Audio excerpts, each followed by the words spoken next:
pemirsa, apa kabarnya? Semoga semua dalam keadaan sehat dan bahagia. Berjumpa lagi dengan saya Dr. Ista di dalam acara yang pasti kita nantikan selalu, yaitu Sehat Bugar, dapat sehatnya, dapat bugarnya, dapat informasinya.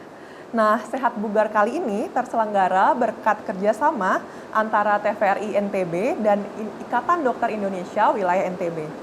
Dan acara ini juga dapat disaksikan di channel YouTube TVRI NTB. Nah, pada kesempatan kali ini kita akan mengangkat tema yaitu glaukoma, si pencuri penglihatan.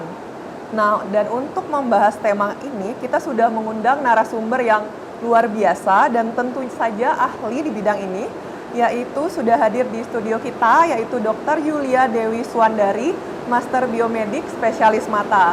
Bagaimana kabarnya, dokter? Baik, dok. Baik. Nah, memang kita akan membahas tentang glaukoma yang katanya mencuri penglihatan nih.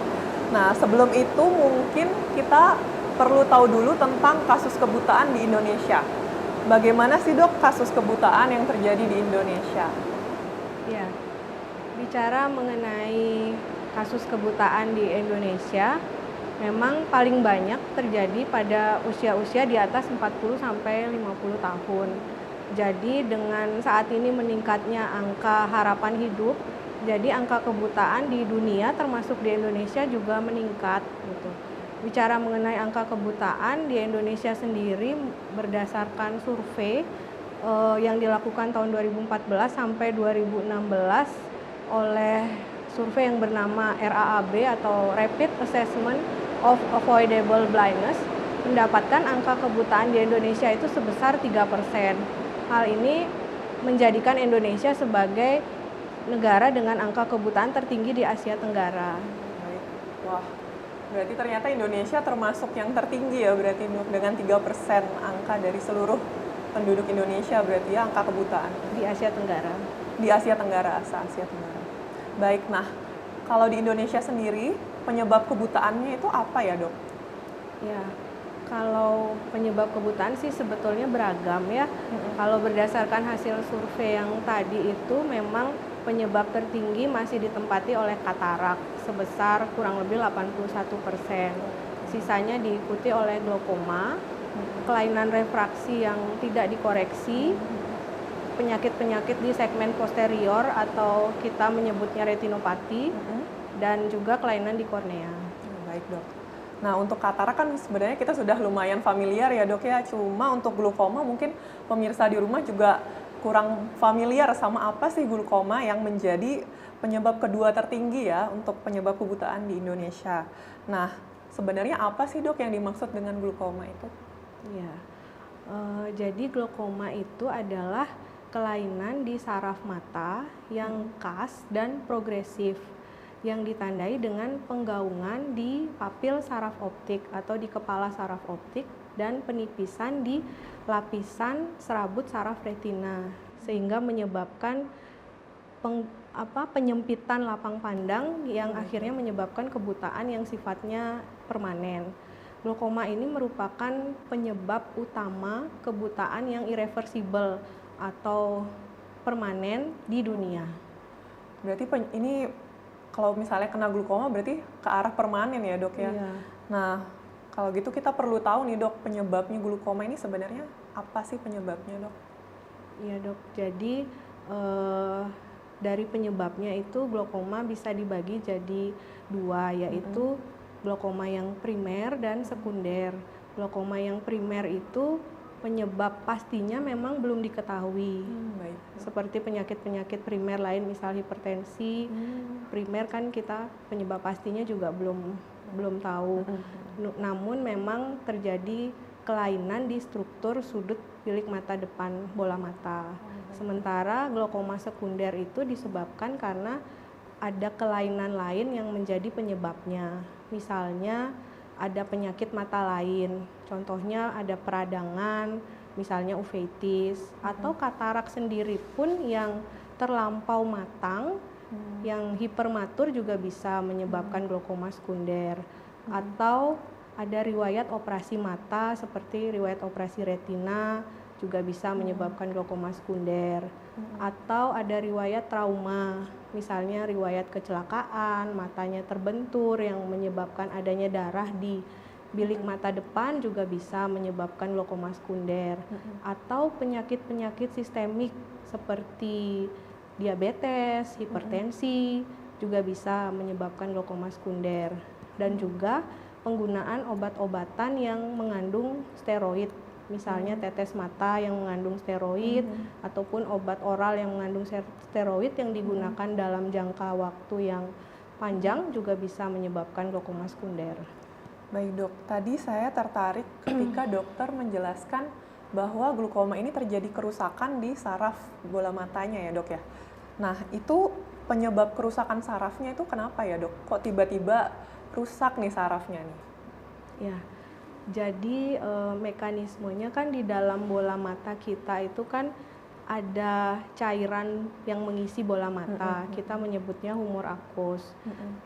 Pada orang normal, humor aqueous ini diproduksi di badan siliar dan juga harus dikeluarkan atau diekskresikan melalui sudut bilik mata depan, melalui trabecular meswalk. Nah, apabila aliran keluarnya ini terjadi hambatan, itu yang menyebabkan tekanan bola mata menjadi tinggi. Disebut tekanan bola mata tinggi bila tekanan bola mata di atas 21 mm Hg.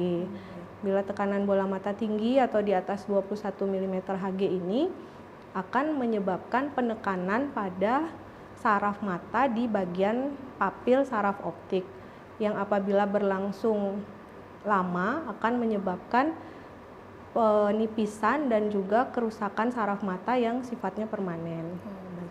Berarti lebih ke arah ada cairan di mata dan alirannya terganggu sehingga tekanan bola matanya menjadi tinggi ya dok? Iya. Nah, tadi kita sudah tahu bahwa terjadi kerusakan saraf mata, kemudian terjadi juga tekanan bola mata yang tinggi. Nah, gejalanya penyakit glaukoma ini sebenarnya seperti apa ya dok, supaya mungkin pemirsa di rumah bisa saling menyadari diri sendiri gitu, apakah ada gejalanya di dalam dirinya? Ya, jadi gejala glaukoma ini juga tergantung dari jenisnya atau tipenya. Selain yang tadi primer atau sekunder, glaukoma juga dibagi menjadi glaukoma yang sudut terbuka atau open angle glaukoma dan glaukoma sudut tertutup atau angle closure glaukoma. Nah, pada glaukoma yang sudut terbuka inilah yang kita sebut si pencuri penglihatan itu, karena tidak ada gejala. Pasiennya tidak merasakan adanya nyeri, tidak merah, matanya tenang, tapi pada tahap akhir dapat menyebabkan penyempitan lapang pandang dan kebutaan. Dikatakan lebih dari 50% penderita glaukoma yang sudut terbuka ini tidak menyadari penyakitnya. Gitu. Nah, sementara pada glaukoma yang sudut tertutup pada fase akut itu bisa muncul gejala penglihatan yang buram mendadak, mata merah, nyeri, sakit kepala yang hebat, bahkan hingga mual muntah. Gitu. Sebagian juga mengeluhkan pernah mengalami keluhan ini dengan intensitas yang lebih ringan atau keluhan seperti melihat bayangan pelangi di sekitar benda yang bercahaya, misalnya di sekitar lampu seperti melihat bayangan pelangi. Gejalanya seperti itu. Berarti bahkan sebagian besar gejalanya bahkan kadang orang-orang tidak menyadarinya ya dok ya, karena tipenya yang tenang tanpa gejala, lalu tiba-tiba nanti ada perburukan di saat melihat gitu ya dok. Nah, tadi saya tertarik dok yang dokter katakan bahwa 50% tidak bergejala, tidak merasakan gejalanya. Tapi mungkin ada gejala-gejala khas yang sebenarnya tidak terlalu kita rasakan, tapi mungkin kalau misalnya ingin kita telah lebih lanjut sebenarnya bisa kita sadari. Kira-kira ada nggak dok yang gejala yang bisa kita sadari yang mungkin sebenarnya kalau orang awam menganggapnya itu normal, tapi sebenarnya itu tidak normal gitu dok? Ya, gejala yang bisa dirasakan ya itu mungkin agak terasa berat, nyeri, kadang sakit kepala gitu. Dan apabila ya sudah tahap lanjut terjadi penyempitan lapang pandang, misalnya pasien jadi misalnya berjalan agak sering menabrak sesuatu atau sering tidak melihat di pinggir gitu, lapang pandangnya menyempit, jadi kalau berjalan sering tersenggol atau menabrak gitu. Oh, berarti yang perlu kita ingat berarti sebenarnya tipenya itu jadi penglihatannya jadi sempit ya dok, malah melihat jauh masih normal jelas, kadang bisa ya. masih jelas, tapi lapang pandangnya yang menyempit gitu, seperti lapang pandang menyempit itu misalnya seperti kita melihat dari lubang kunci gitu, atau dari teropong gitu. Jadi tengahnya aja jelas, tapi pinggir-pinggirnya gelap. Tidak terlihat ya. Berarti kalau nyetir itu kerasa banget berarti ya dok? Iya, Kalau bahaya. nyetir kan karena di samping kita tidak bisa melihat bahkan ya. Iya. Berarti cukup berbahaya untuk orang-orang yang terutama yang membawa kendaraan ya dok ya. Baik. Nah, tadi kita sudah bahas tentang gejalanya ya dok ya. Mungkin sekarang faktor resikonya dok, tadi saya sempat dapat clue-clue dari dokter, ada yang hipertensi seperti itu ya. Mungkin dokter bisa jelaskan lebih lanjut faktor resikonya dok? Ya, mengenai faktor resiko memang beragam juga gitu. Di antaranya yang paling utama itu faktor resiko utama itu sebetulnya umur, usia. Jadi usia-usia lanjut biasanya di atas 40 tahun itu merupakan faktor risiko utama munculnya glaukoma. Secara global memang populasi glaukoma itu terjadi pada usia 40 sampai 80 tahun. Itu faktor usia. Walaupun tidak menutup kemungkinan ada juga jenis glaukoma yang terjadi pada usia-usia yang lebih muda. Itu yang kedua yaitu ada faktor riwayat keluarga dengan glaukoma, itu juga merupakan faktor risiko. Selanjutnya bisa juga ada penyakit sistemik, misalnya kencing manis atau diabetes dan hipertensi, karena menyebabkan kelainan di pembuluh darah, termasuk pembuluh darah di retina, di mata, sehingga pada akhirnya juga bisa menyebabkan glaukoma. Atau seperti ada penyakit-penyakit lain, misalnya peradangan yang berulang, uveitis misalnya, atau riwayat operasi juga bisa menyebabkan menjadi faktor resiko untuk glaukoma. Dan juga adanya sudut bilik mata yang sempit, itu juga merupakan faktor resiko dari glaukoma. Misalnya sudut bilik mata yang sempit itu misalnya pada penyakit dengan kelainan refraksi seperti hipermetropia yang berat juga bisa menjadi faktor resiko glaukoma. Dan juga menurut evidence base, ras juga bisa menjadi faktor resiko. Kita atau ras Melayu merupakan faktor resiko untuk glaukoma yang sudut tertutup. Sementara yang ras Afrika merupakan faktor resiko untuk glaukoma yang sudut terbuka. Oh, baik dok.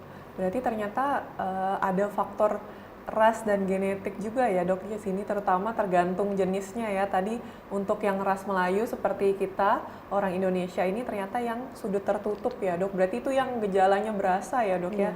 Sedangkan untuk ras negroid atau misalnya yang di daerah Afrika itu khas untuk yang ternyata lebih tinggi resikonya untuk yang sudutnya terbuka ya dok ya.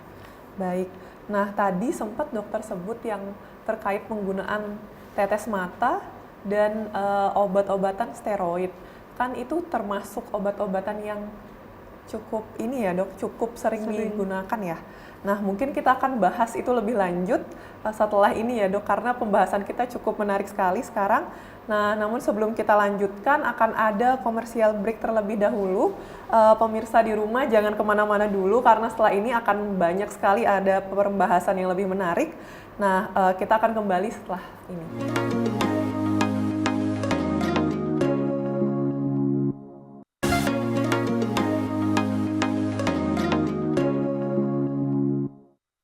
Ya, kembali lagi bersama kami di Sehat Bugar.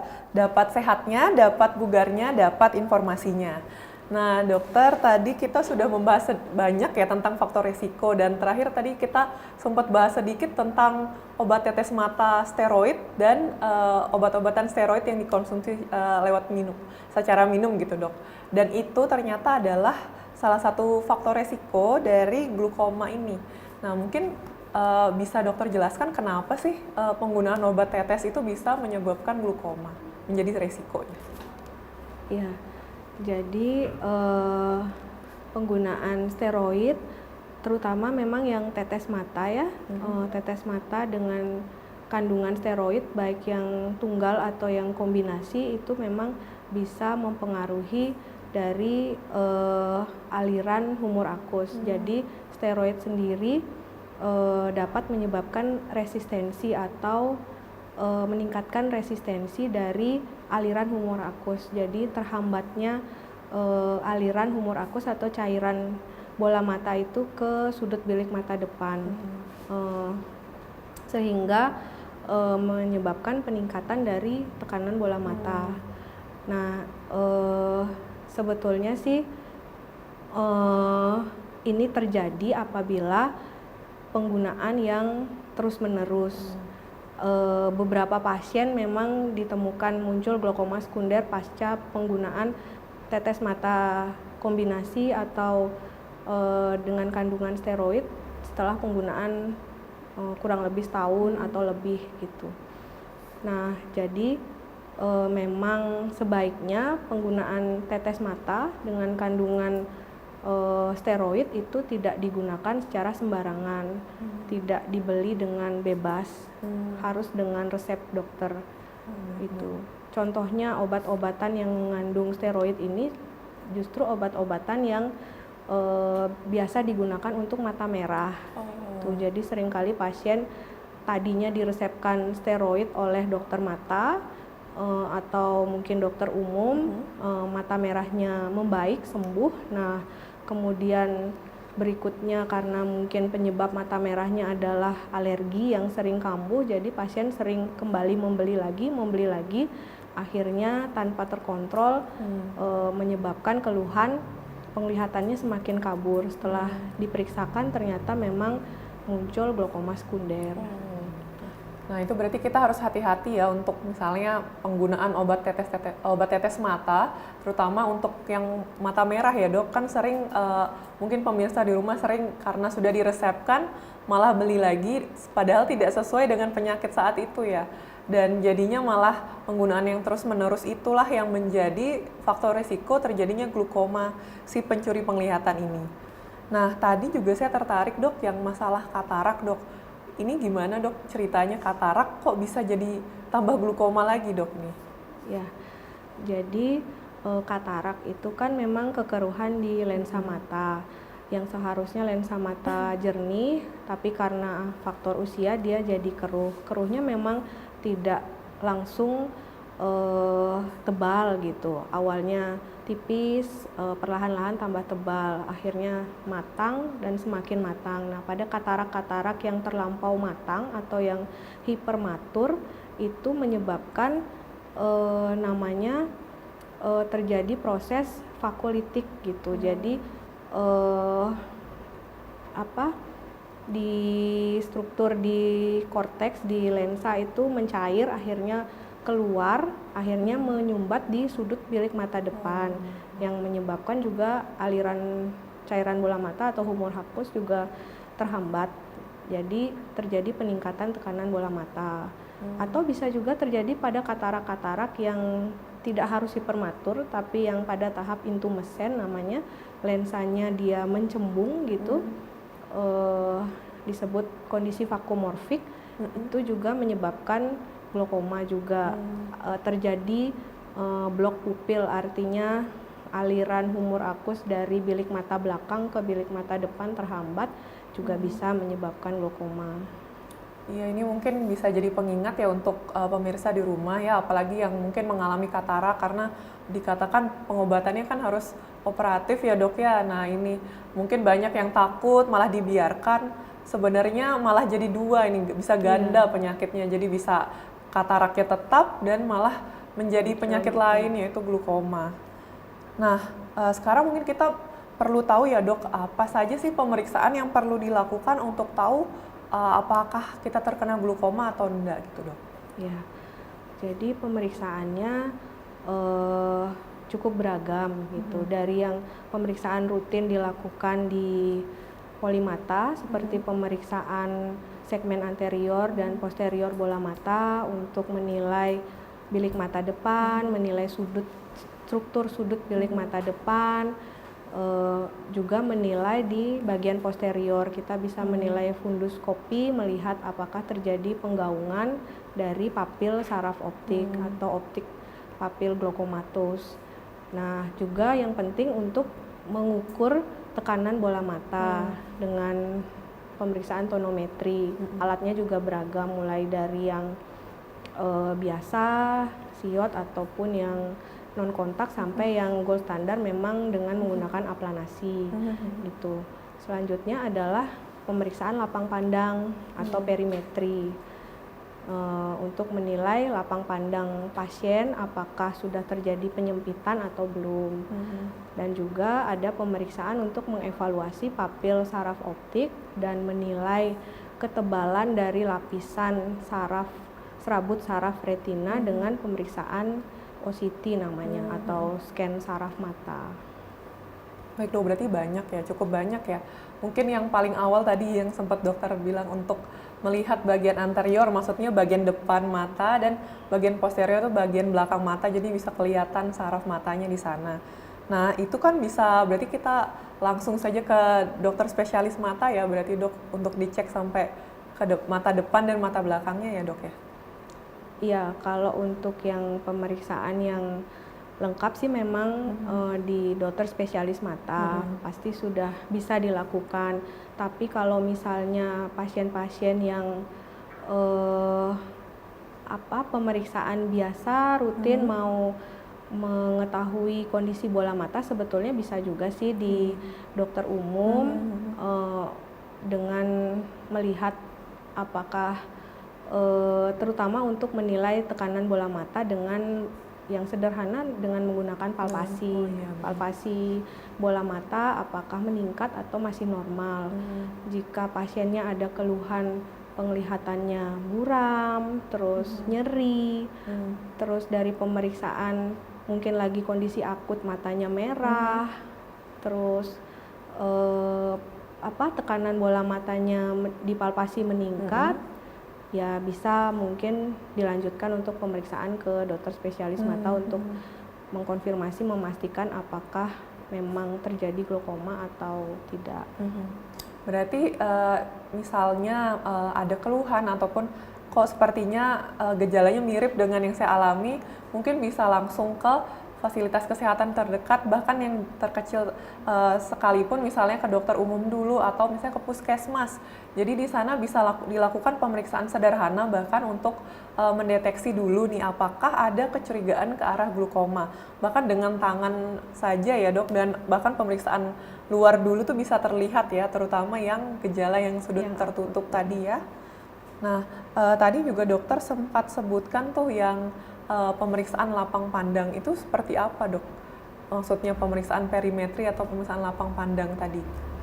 Ya, untuk pemeriksaan lapang pandang juga sebetulnya sih dari yang sederhana namanya konfrontasi, pemeriksaan konfrontasi dengan pemeriksa dan pasien berhadap-hadapan dan menutup salah satu mata yang saling berhadapan, dicek lapang pandangnya. Itu sih secara kasar memang. Namun dengan alat yang lebih canggih, dengan perimetri bisa menilai sampai berapa derajat terjadi penyempitan lapang pandangnya. Gitu. Berarti bisa terlihat ya dok, sejauh apa nih menyempitnya nih pandangan pasiennya misalnya seperti itu. Nah, tadi kita sudah bahas banyak ya dok tentang pemeriksaannya ya dok. Mungkin sekarang kita ke pengobatannya nih, karena kan katanya permanen nih penyakitnya. Pengobatannya itu seperti apa dok untuk glukoma? Ya, untuk pengobatan juga sebenarnya ada berbagai pilihan ya untuk penanganan glaukoma, untuk tata laksana glaukoma, mulai dari terapi dengan obat-obatan, baik topikal atau tetes, ataupun dengan oral atau obat yang diminum. Selanjutnya juga ada dengan terapi laser. Laser juga beragam, ada yang laser misalnya iridektomi untuk glaukoma yang sudut tertutup, atau laser trabekuloplasti untuk glaukoma yang sudut terbuka.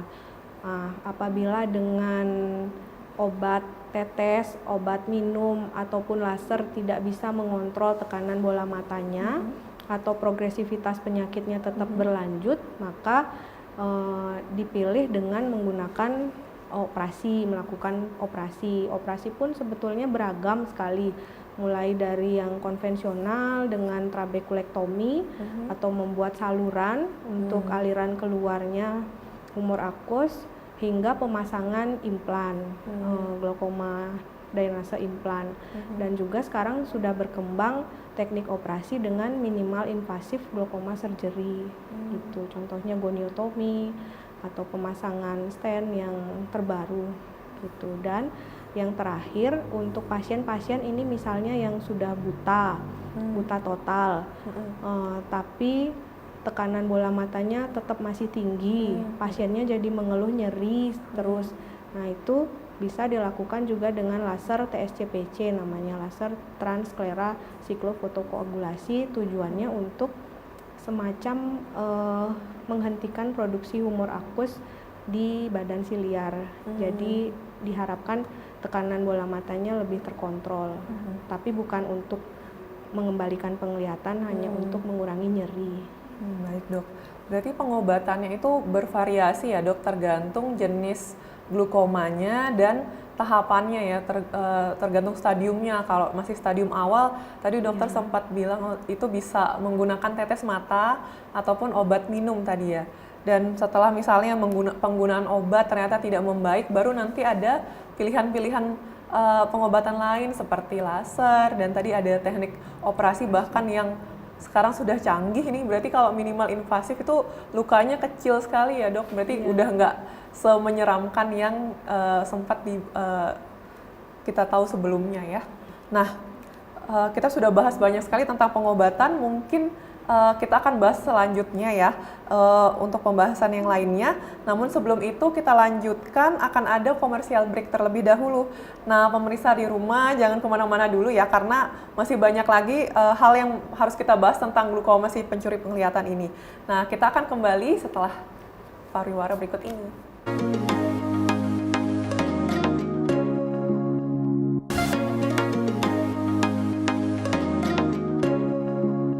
Kembali lagi bersama Sehat Bugar, dapat sehatnya, dapat bugarnya, dapat informasinya.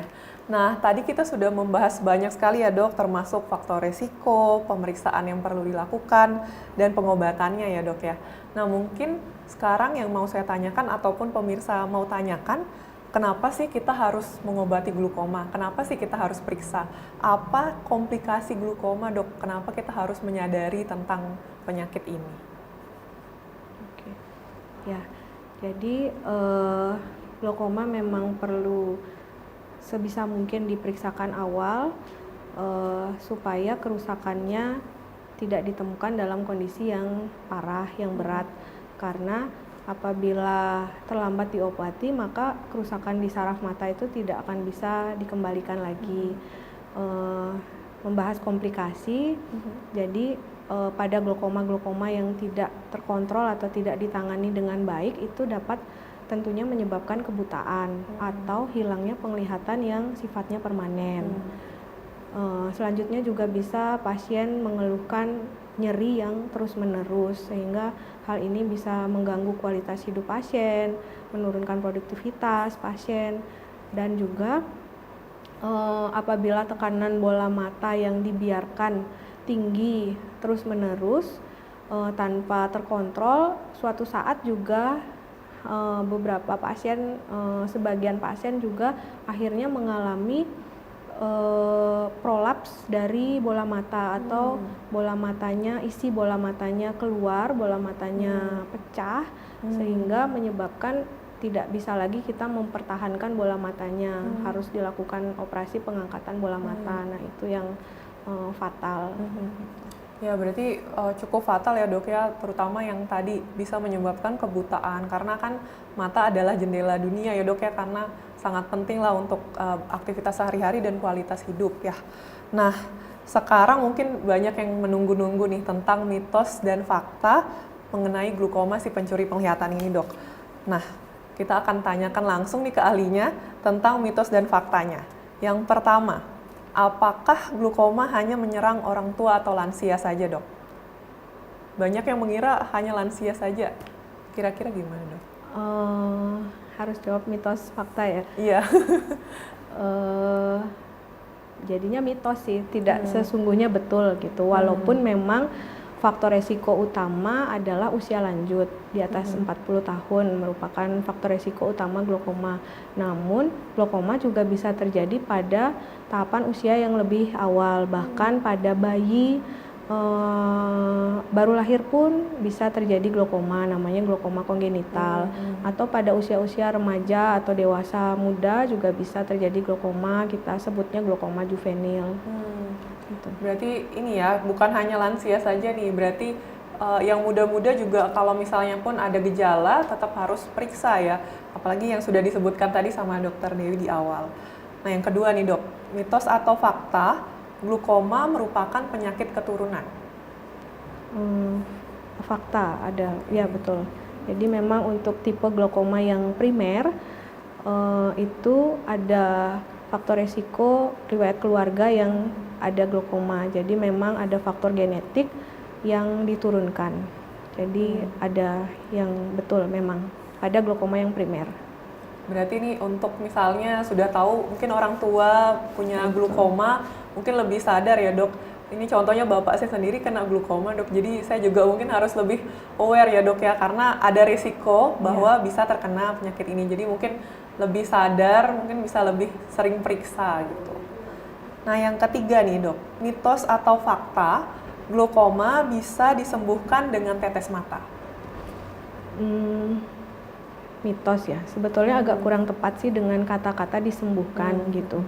Jadi yang lebih tepat sebenarnya dikontrol. Glaukoma bisa dikontrol dengan obat tetes mata.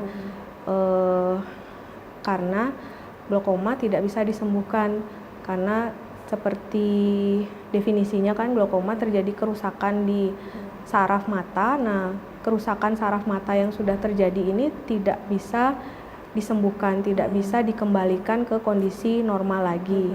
Yang bisa kita lakukan adalah mengontrol penyakitnya dengan mengontrol tekanan bola mata, baik dengan obat, dengan laser ataupun dengan operasi, sehingga tidak terjadi progresivitas penyakit atau tidak semakin memberat glaukomanya, dan bisa mempertahankan sisa tajam penglihatan yang masih ada. Jadi itu tujuan pengobatan glaukoma. Sangat berbeda dengan katarak.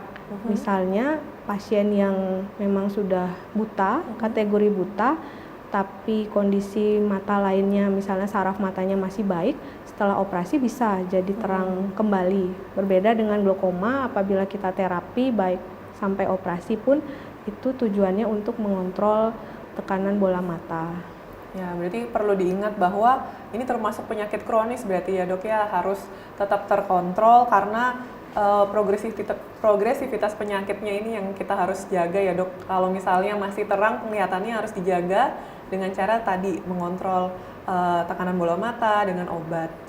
Nah yang keempat nih dok, apakah mitos atau fakta glukoma hanya menyerang satu mata? Sebagian kurang tepat, jadi mitos ya. Pada glaukoma sekunder, betul, memang biasanya terjadi pada satu mata. Glaukoma sekunder yang tadi ya ada penyebab lain, misalnya dia trauma, misalnya dia ada riwayat peradangan gitu, bisa terjadi satu mata, atau riwayat penggunaan tetes matanya hanya pada satu mata, yang glaukoma ya satu mata gitu. Sementara pada yang glaukoma primer biasanya terjadi dua mata, walaupun dengan tingkat keparahan yang berbeda. Baik, berarti ini tergantung jenisnya lagi ya. Ada yang bisa menyerang hanya satu mata, tapi bisa dua mata juga. Nah yang terakhir nih dok, apakah glukoma merupakan penyakit menular, mitos atau fakta? Mitos. Mitos, Ya, oke. jadi glaukoma sama sekali bukan penyakit menular, tapi memang pada tipe yang primer itu diturunkan dari genetik gitu, tapi bukan menular. Baik. Nah, tadi berarti benar ya, ini adalah mitos karena glaukoma bukan penyakit menular, tapi ada faktor risiko genetik yang muncul di sini. Jadi bisa misalnya dalam satu keluarga bisa saja misalnya kena beberapa anggota keluarga karena ada faktor genetiknya. Nah, apakah ada mitos-mitos lain, Dok, yang kira-kira sering dianggap oleh masyarakat umum, misalnya, Dok, kayak bisa matanya merah itu bisa ini, Dok, bisa diobati dengan obat-obatan tradisional misalnya, Dok. Kan kadang ada tuh yang matanya merah ketika fase yang tadi dokter katakan fase akut. Apakah ada pengobatan tradisional yang bisa mengobati penyakit ini, Dok? Ya, jadi kalau bicara mata merah sih sebenarnya banyak sekali penyebabnya, penyakitnya. Perlu diperiksakan lebih lanjut apakah mata merahnya karena infeksi, peradangan, atau memang karena glaukoma gitu. Tapi apapun penyakitnya, sangat dianjurkan sih untuk tidak menggunakan obat-obat tradisional untuk mengobati sendiri, karena ya kita kurang tahu juga komposisinya apa obatnya, bahkan kadang justru mengandung steroid gitu. Obat-obatan yang bebas, yang tradisional mungkin kadang ada campuran steroidnya, jadi pada tahap awal memang bisa meredakan merahnya, namun ke belakang justru mengakibatkan yang lebih fatal gitu. Tidak disarankan sih menggunakan obat-obat tradisional. Lebih baik diperiksakan ke fasilitas kesehatan, ke dokter untuk memastikan mata merahnya apakah memang karena glaukoma atau karena penyebab lain, misalnya infeksi. Ya, berarti itu mitos ya, maksudnya kadang kan beberapa pengobatan tradisional itu menjanjikan kesembuhan ya, Dok ya. Dan misalnya ada gejala mata merah, misalnya pada kasus glaukoma yang sudah tertutup yang tadi sempat dokter sebutkan ya, tidak ada pengobatan tradisional yang bisa langsung menyembuhkan, karena kan penyakit ini penyakit kronis seperti yang dokter katakan tadi, bukan disembuhkan tapi dikontrol progresivitas penyakitnya. Nah, mungkin kita bahas sedikit lagi, Dok, tentang komplikasinya tadi, Dok. Nah, tadi sempat yang dokter katakan bahkan ketika sudah mengalami kebutaan tetap ada pengobatannya karena untuk meningkatkan kualitas hidupnya. Mungkin bisa dijelaskan lagi, Dok, yang tadi tentang nyeri di mata ketika meskipun sudah mengalami kebutaan. Ya, jadi pada tahap lanjut kan memang glaukoma menyebabkan kebutaan, artinya kondisi saraf matanya sudah menggaung sekali atau tipis sekali, itu sudah penglihatannya hilang gitu. Maksudnya tajam penglihatannya sudah tidak ada, kebutaan, tapi pasien masih bola matanya masih ada gitu, masih aman, cuman memang penglihatannya yang sudah hilang. Nah, pasien-pasien seperti ini pun juga sebetulnya tetap perlu untuk kontrol, melanjutkan obat gitu untuk mengontrol tekanan bola matanya, karena apabila dibiarkan tekanan bola matanya tinggi itu akan mengakibatkan keluhan nyeri pada mata pasien, sangat nyeri. Banyak pasien yang memang sudah buta, cuman memang karena tekanan bola matanya tetap tinggi, jadi datang kontrol itu dengan keluhan nyeri. Nah, ada terapi tambahan apabila dengan obat yang sudah maksimal, misalnya dengan 2 atau 3 macam obat, tapi tekanan bola matanya masih tetap tinggi, masih di atas 40 gitu, yang mengakibatkan nyeri. Nah, itu bisa ada pilihan terapi dengan menggunakan laser, namanya laser TSCPC atau transklera siklofotokoagulasi. Cara kerjanya intinya dengan seperti mematikan dari badan si liar yang bertugas untuk memproduksi humor akus, sehingga produksi humor akusnya atau cairan bola matanya berkurang atau berhenti, yang tujuannya untuk mengontrol tekanan bola mata. Harapannya sih tekanan bola matanya jadi lebih turun sehingga nyerinya juga jadi berkurang. Baik dok, berarti memang harus tetap terkontrol ya, dan meskipun sudah pada tingkat lanjut pun tetap harus terkontrol. Nah, pembahasan kita sudah menarik sekali ya, namun sebelum kita lanjutkan akan ada commercial break terlebih dahulu. Pemirsa di rumah jangan kemana-mana dulu, karena setelah ini kita akan membahas hal yang lebih menarik lagi tentang tips-tips untuk menghindari penyakit ini. Baik, kita akan kembali sesaat lagi.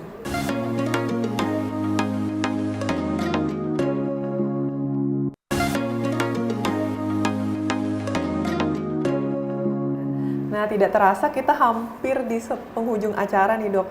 Tapi sebelum kita tutup, mungkin kita pengen tahu dok, contoh kasus pasien mungkin yang glukomanya ternyata pasiennya rajin kontrol dok.